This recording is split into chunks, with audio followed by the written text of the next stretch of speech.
Welcome back to the GSMC Sports Podcast. We just finished up talking some NFL for the day. If we have any other sort of big-time breaking news in the NFL, we will maybe touch on that. But as for now, we are going to be talking college basketball, where we are on bubble watch. We're in the final week of the season before March Madness. Selection Sunday is this Sunday, and a lot of people have their eyes glued to these conference tournament games. So that's what we're specifically going to be focusing on.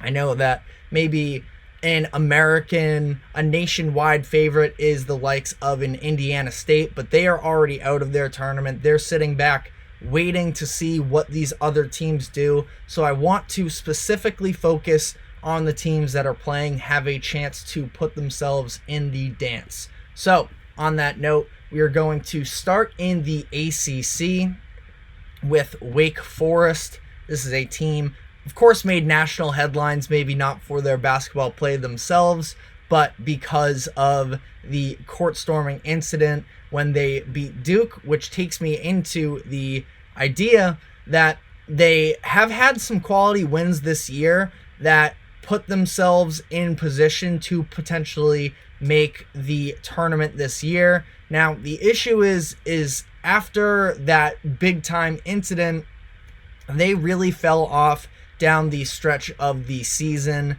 They lost 5 of their last 8 games. They did at least pick up a big-time win last weekend against Clemson to end off the regular season. That was their second Quadrant 1 win of the season.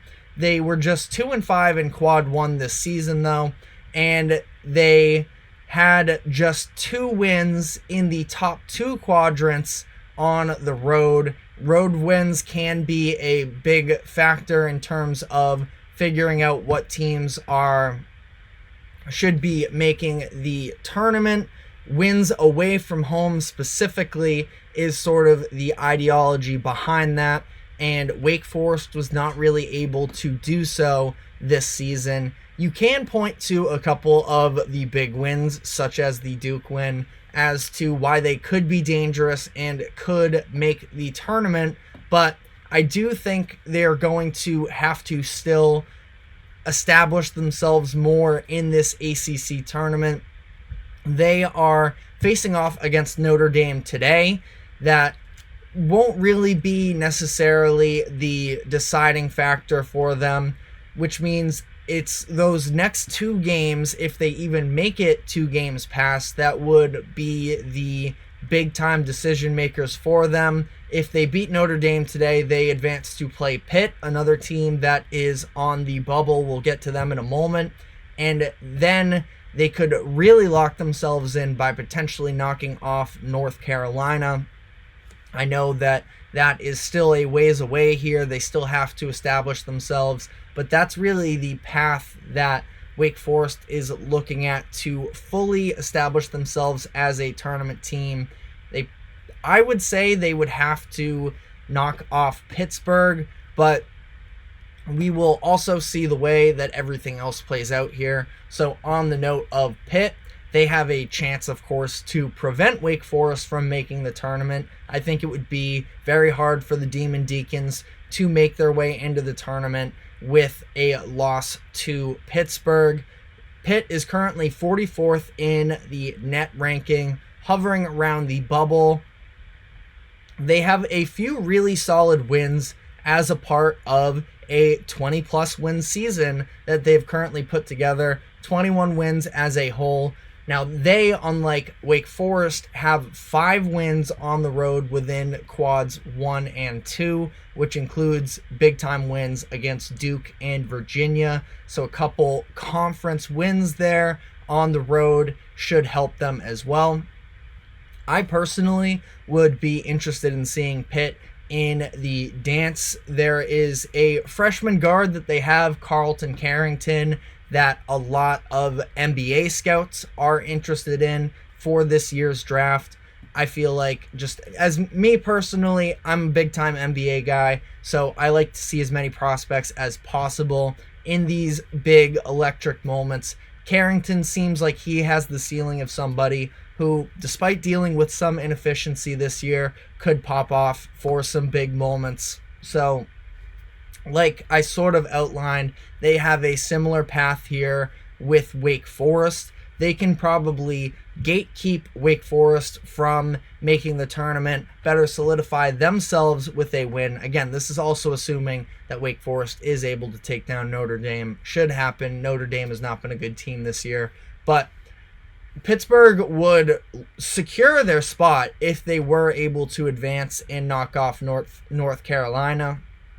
It's cutting it a little bit close if they are unable to take down the Tar Heels, but they do still have a chance to make it as long as they don't lose to that winner of the Wake Forest Notre Dame matchup.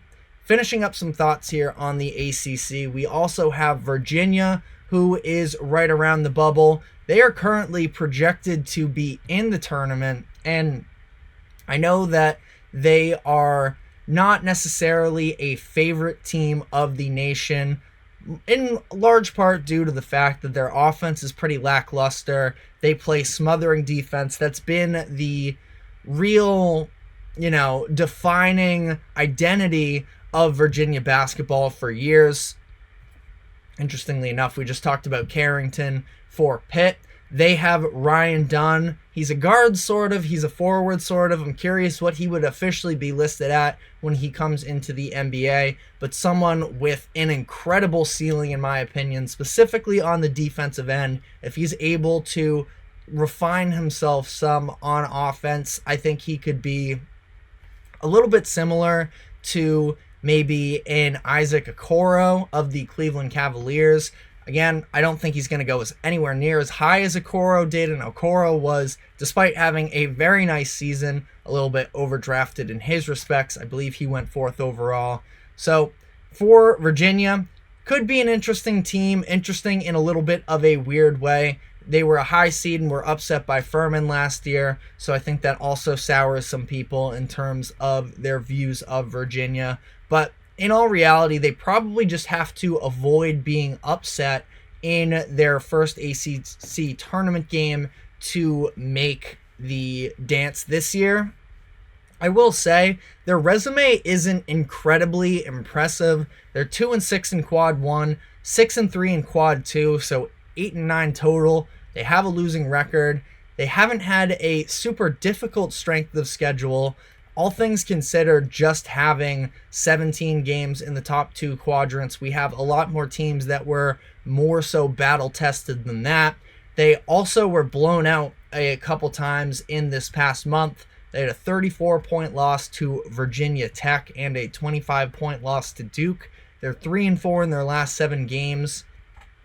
And now we are coming into an era of the decision making here where how teams are playing at the end of the season does not weigh heavier than the season as a whole. I feel like I disagree with that a little bit. We want to see the best teams in the tournament as a whole, but I can also somewhat understand the reasoning there. Ultimately, it is the experts and the committee that are making the decisions. So as of now, they are projected to make the cut as a low seed. We'll see how that all plays out. Next team we have here is St. John's, of course coached by Rick Pitino, so he is a big-time storyline here, would potentially be able to sort of turn around the St. John's program that has been struggling over the course of the past couple seasons. And this has not been the perfect season for St. John's, where they started 12-4 and then lost 8 of their next 10 games after that 8th loss in the stretch. It was against Seton Hall. He went on the notorious rant where he just took it to his players about their lack of coachability. They weren't good enough. They weren't athletic enough. And the team then after that responded with a win in Georgetown on the road. He apologized, and they've since won 5 straight games, including a quadrant 1 win against Butler on the road. So again, been a very eventful little strange of a season for St. John's, but they have a real chance here. As it currently stands, they are in that last team in range where they might have to do a play-in game to make the tournament as a whole. They have a chance to turn their tournament odds around with a redemption game against Seton Hall tomorrow. So could be a little bit fun to see there, but afterwards it would become increasingly difficult. I believe they would have to face off against UConn if they advance from there. So still not a great path for St. John's, but it is in the realm of possibility for sure.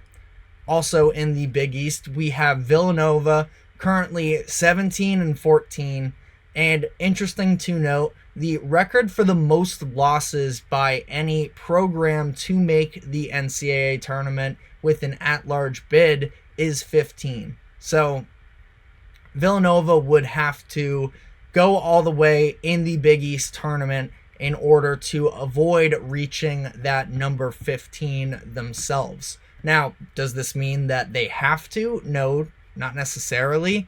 They have been very battle-tested this season, and they could be in the argument of it's not about your worst losses, but it's about how well you can play the best teams. And they have been very battle-tested this year. 14 games in Quadrant 1 alone. They were 4-10, so not great necessarily, but they were able to beat UNC in neutral territory. They beat Creighton on the road, so some big-time wins there. They are 5-1 in Quadrant 2, so some argument there for sure. The issue is they really hurt themselves early in the year with some bad losses in the first 10 games of the season, where they lost to Penn, St. Joseph's, and Drexel. Again, all in December. I think the latest of the group was in early December. So really hurt themselves there in terms of, again, you look at sort of that cutoff line in terms of the most losses ever to receive an at-large bid. That is an obstacle for them. But it's been a very up and down season for them. They lost 5 straight in January as well to much better opponents, but that absolutely hurts them as well. And they are currently on a 2-game losing streak with losses to Seton Hall and one of the craziest games of the year against Creighton on Saturday. So I personally think that they will be out when Selection Sunday arrives, but if they want a shot, it's going to have to start in this tournament. They are first matching up against DePaul, which in theory should be a win. DePaul has been miserable this season. They would then face Marquette, obviously a much more difficult situation. I'm not sure what the update is on terms of Kolek's injury status, but they would then have to likely play Creighton to make the final, which is kind of the territory I feel like they would have to reach in order to make the tournament this year, so they definitely have their work cut out for them. Last couple teams here, we are going to shift to the Pac-12, talking about the Colorado Buffaloes. I know you heard plenty about Colorado during college football season, but this is a team you can definitely get real excited for. I at least personally am. They dealt with a lot of injuries throughout the course of the season, and as a result, they were really subpar in conference play in January and early February, but they're currently on a 6-game win streak. They picked up their second Quad 1 win of the season, beating Oregon on the road last week. I'm personally rooting for them to make the tournament. I am fascinated in Cody Williams, the forward for Colorado, notably the brother of Jalen Williams, J-Dub, on the Oklahoma City Thunder. Could be a potential top 5 draft pick. So again, I'm an NBA guy. I would like to see him play some of these big-time meaningful games. They are currently the 3 seed in the Pac-12 tournament. going to have a key matchup when they next play, as they face off against the winner of the Utah-Arizona State game. Utah is also one of these teams on the bubble, so this could be a potential statement game for either of these programs. On the note of Utah, it's going to be difficult for them, especially because their leading scorer this season, big man Braden Carlson, left their game versus Oregon with an elbow injury last weekend. As of now, when this show was starting, I don't think that we have an injury update on whether or not he'll be cleared to play tonight, where they will be facing off against Arizona State at 11:30 Eastern time at least. So there is a lot of time, obviously, for things to develop here. I would probably guess that he is going to play, but again, I just don't know if we have that information at this current moment. If they have any hope of getting into the tournament, it's going to start with at least this win against Arizona State, and then we'll see if they are able to compete with Colorado, if that could potentially seal their bid as well. But a lot of interesting storylines here as conference championship week is underway. So that is all we have on that for now. We will be sure to keep you updated with all the newest updates as the week goes on, but for now that is all we have time for. So we are going to be taking our final break, and when we come back on the other side, we will be getting into the NBA action from last night. So stick with us and we will be right back.